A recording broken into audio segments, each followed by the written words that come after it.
Good evening, Ron. Thank Hi. you very much for all three for seminars. Wonderful, thank you.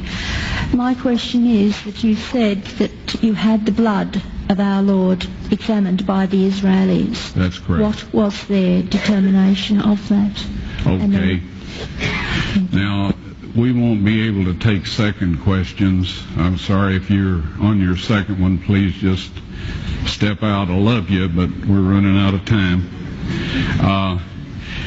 Real quickly, okay. Dried blood is dead blood. Everybody knows that, all right? They can test the blood of the pharaohs, the mummies of the pharaohs, all right? There's certain things they can do. They cannot get a chromosome count by any method I'm familiar with, all right? Things keep changing. I don't profess to know everything. However, there's no way I know that you can get a chromosome count out of dead blood. You can get a DNA and some other things, but not a chromosome count, all right? That's done by living white blood cells. Now then, first of all, in this analysis, I took the blood into a laboratory in Israel. I asked one of the people I work with in antiquities, where is a good laboratory that does reliable work? And they said, such and such, such and such. I took it.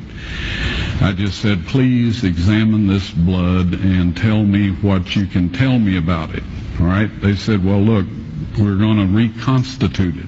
We're going to put it in normal saline and keep it at body temperature for 72 hours with gentle swirling.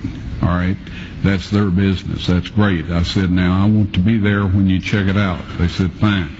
So I was back.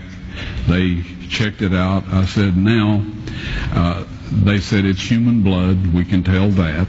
They did whatever tests they need to do.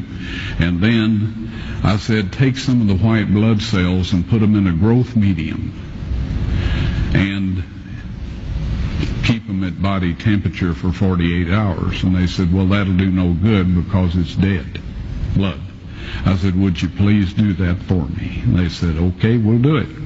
So anyway, I said, I want to be there when you take it out and examine it. So I was back there. They took it out, examined it under a microscope, and the one technician called the other one over there, and then they called the boss over there, and they were talking Hebrew a mile a minute there for a little bit, and they looked at me and they said, Mr. Wyatt, this human blood only has 24 chromosomes in it.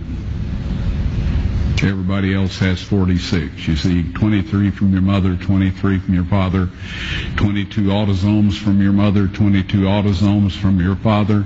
You get an X from your mother, you may get an X or a Y from your father, all right? This blood had 23 chromosomes from the mother's side, one Y chromosome only. You see, the child could not have developed if they hadn't had the autosomes from the mother. So all of his physical characteristics were determined by his mother's side of the family, her autosomes. His maleness was determined by this one Y that came from the source, not a human male. Then they said, this blood is alive. And then they said, whose blood is this?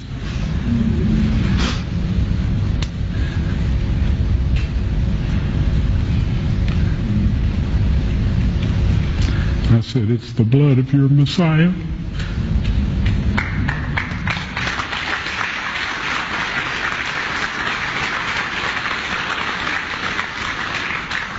And I assure you, those men's lives have changed.